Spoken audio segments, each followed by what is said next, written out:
इयत्ता 12वी भूगोल प्रकरण क्रमांक 2 लोकसंख्या भाग 2 यामधील आपण व्हिडिओ क्रमांक 7 लिंगरचना आणि त्या संदर्भातील अभ्यास यासाठी या व्हिडिओमध्ये आपण करणार आहोत.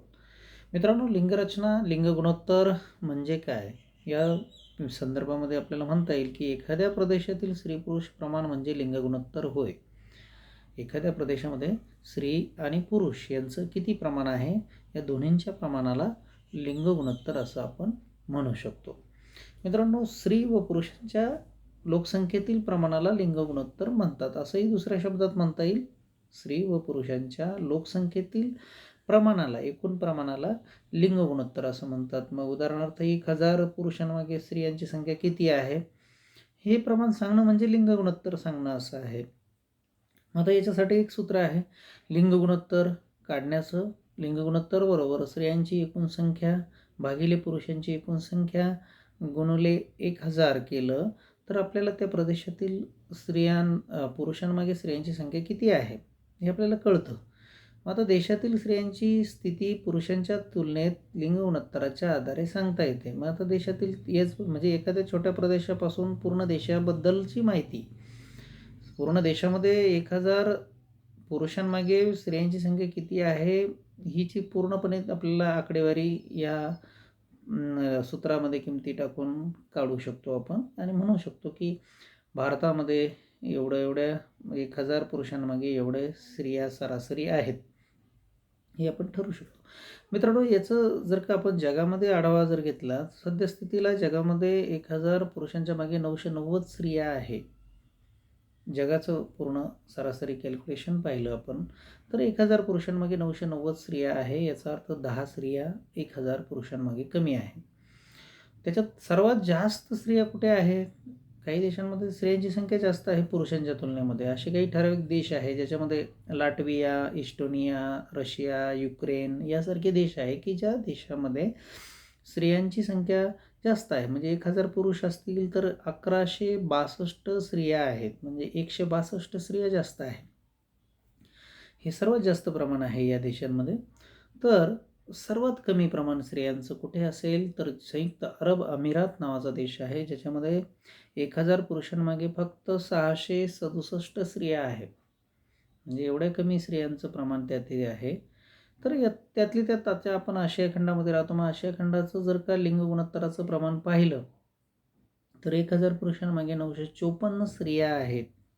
म्हणजे आशिया खंडामध्ये सुद्धा सरासरी स्त्रियांची संख्या दिवसेंदिवस कमी होताना दिसते आहे. सर्वात कमी जर प्रमाण पाहिलं तर ते आशिया खंडाचं आहे. इतर खंडांची जर तुलना केली तर युरोप खंडामध्ये ते जास्त आहे बऱ्यापैकी. म्हणजे 1075 स्त्रिया 1000 पुरुषांमागे आहे. याचा अर्थ 75 स्त्रियांची संख्या तिथे जास्त आहे 1000मागे.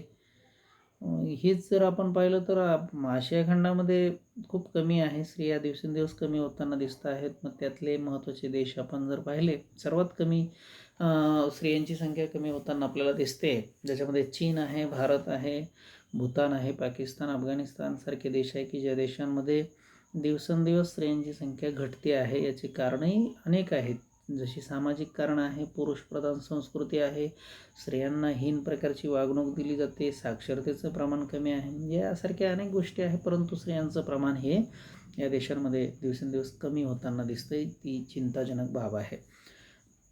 यानंतर मित्रांनो, लोकसंख्येचा लाभांश म्हणजे काय हे आपल्याला याच्यातून बघायचं आहे. 2.1 नावाचा तक्ता आपल्याला पुस्तकातील या ठिकाणी मी दाखवतो आहे. ज्या तक्त्यामध्ये दिसतं आहे आपल्याला विशिष्ट दशक 2001 ते 2010 हे दशक आहे, 2011 ते 2020 हे दशक आहे.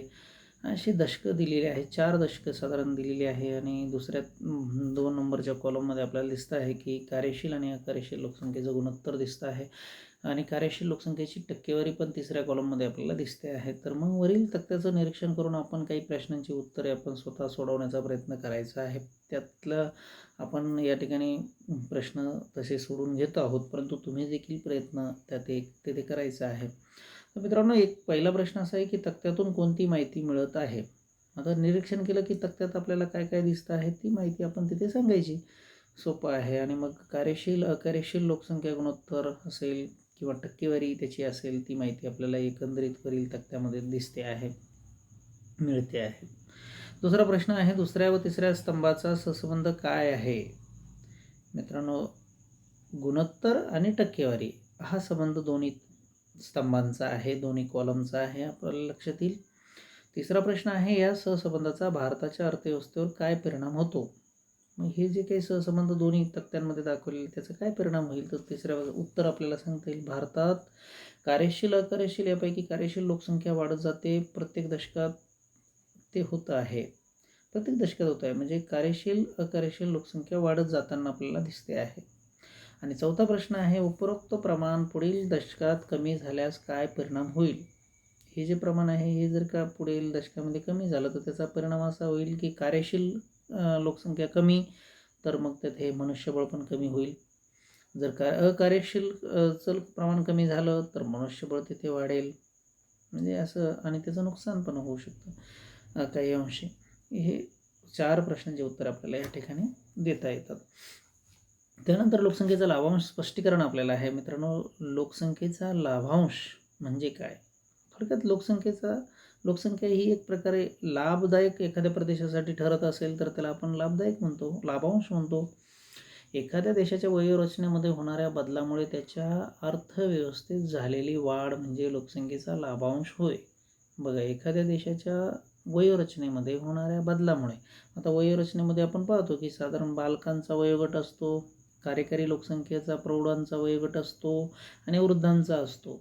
मग जर का वयोवृद्धांपेक्षा आणि बालकांपेक्षा कार्यकारी मधला जो वयोगट आहे तो जर वाढला तर साहजिकच अर्थव्यवस्थेसाठी ती काय होणार आहे? फायदेशीर गोष्ट होणार आहे, कारण ते प्रत्यक्ष कष्ट करणार आहे, काम करणार आहे आणि उत्पन्न वाढणार आहे, म्हणून तो एक प्रकारचा लाभांश झाला. अशी लोकसंख्या, मधल्या वयोगटाची लोकसंख्या ज्या देशात आहे, ज्या प्रदेशात आहे, त्याचा विकास लवकर जलद गतीने होईल, म्हणून भागधारकांना प्राप्त झालेल्या नफ्यातील तो एक भाग लाभ आहे.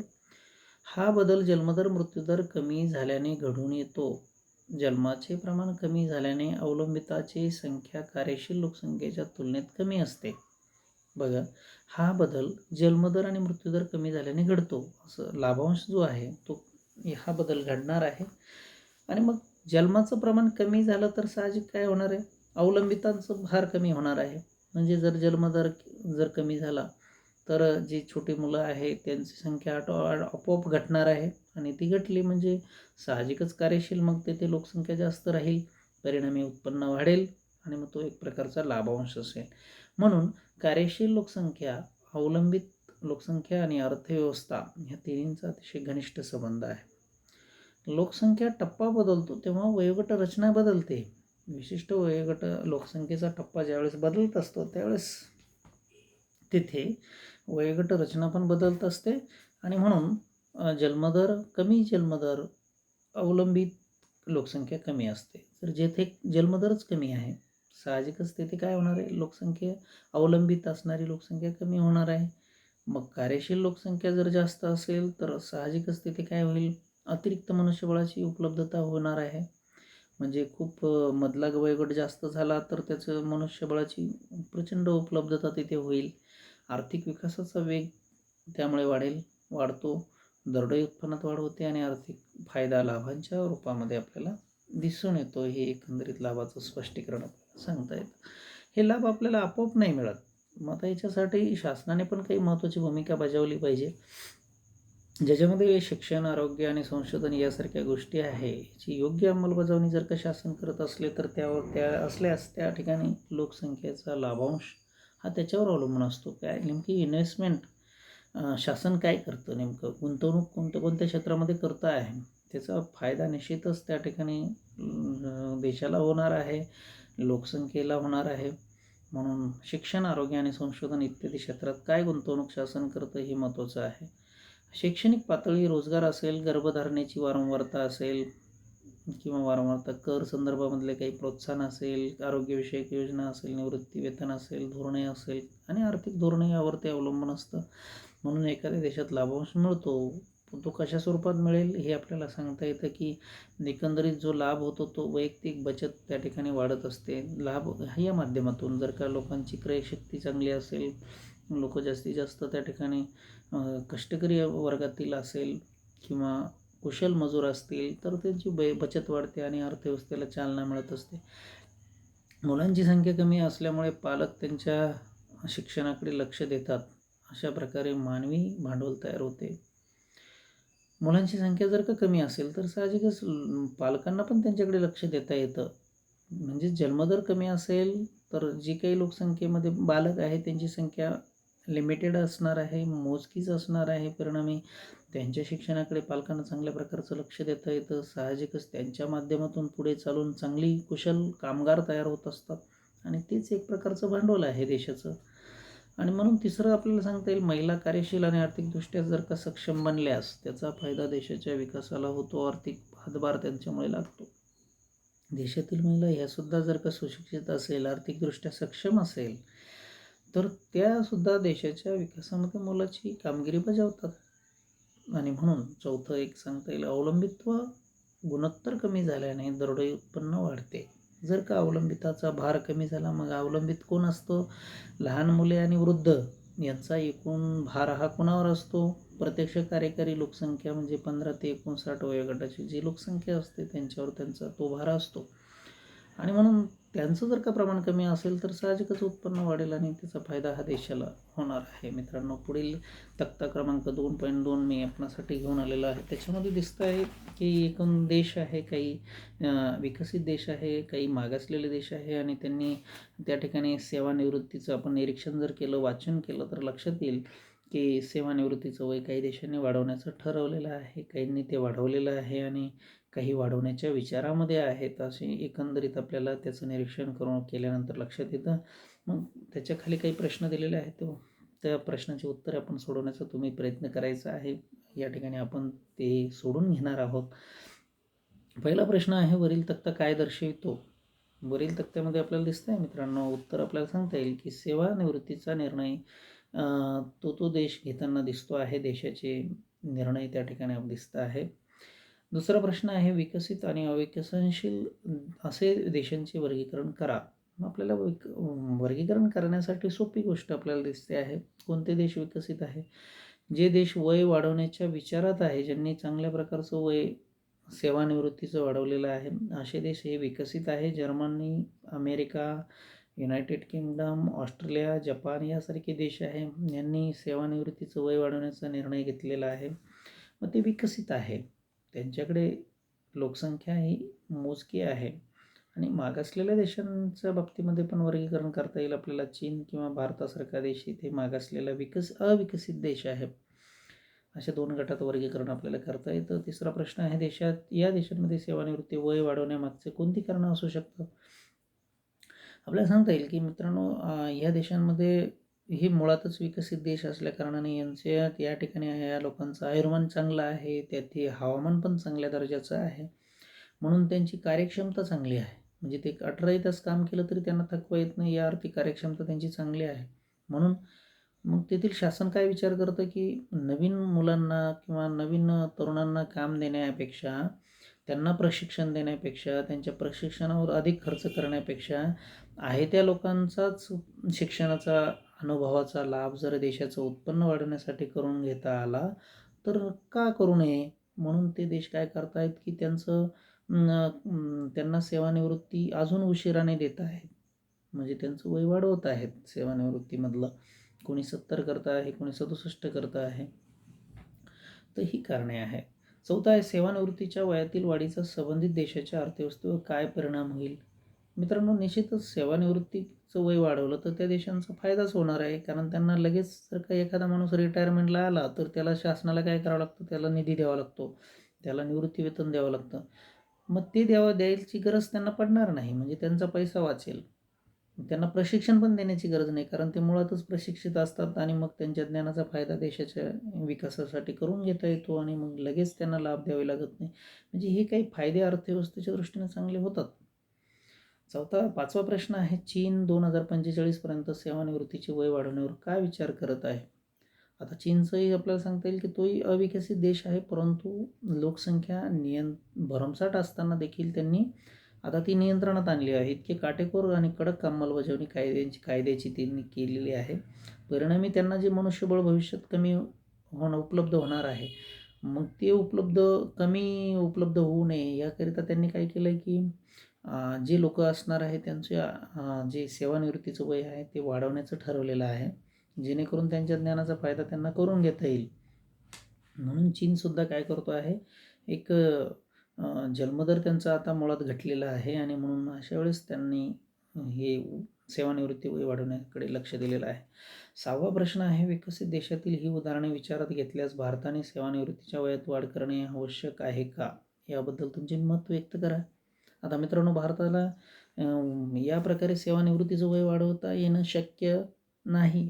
का शक्य नाही, तर त्याचं कारण असं, भारतात प्रचंड लोकसंख्या आहे, तरुणांचा वयोगट जास्त आहे आणि मग जर का अगोदरच्या आहे त्या लोकांना जर का सेवानिवृत्ती उशिरापर्यंत वाढवली तर त्याच्याने काय होणार आहे की जे लोक तरुण वयोगट आहे तो सुशिक्षित बेकार होईल, त्यांना ते बेरोजगार होतील, त्यांना रोजगार मिळणार नाही.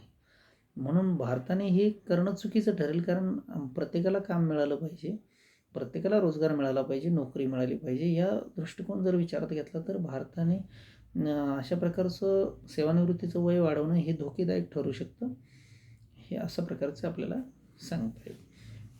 7वा प्रश्न आहे की वयोरचना, आयुर्मान आणि देशाची आर्थिक स्थिती याच्याबद्दल निष्कर्षणात्मक टिप द्या, असं जर म्हटलं तर त्याचं उत्तर आपल्याला सांगता येईल की बघा, की जिथे वृद्ध जास्त असतात तिथे साहजिकच काय असतं, आयुर्मान जास्त असतं.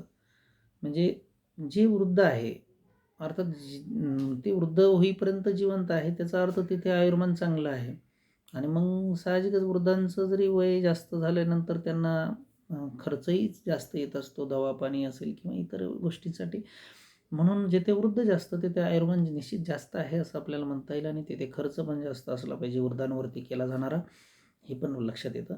दुसरं, बालकांचा जिथे जर का जास्त लोकसंख्या असेल बालकांची, तर याचा अर्थ तिथे काय आहे, मग जन्मदर जास्त आहे असं आपल्या लक्षात येईल. आणि जर का जिथे 18 ते 59 वयोगटातले लोक जास्त आहे, याचा अर्थ तिथे विकास निश्चित चांगल्या प्रकारचा होतो असं आपल्या लक्षात येईल. तर मित्रांनो, अशा प्रकारे हा व्हिडिओ आपण या ठिकाणी समाप्त करूया. या ठिकाणी राहिलेला प्रकरणातला पुढचा भाग जो आहे, साक्षरता आणि शिक्षण, याचा व्हिडिओ मी पुढील भागात घेऊन येणार आहे. तोपर्यंत आपण इथे थांबूया. धन्यवाद.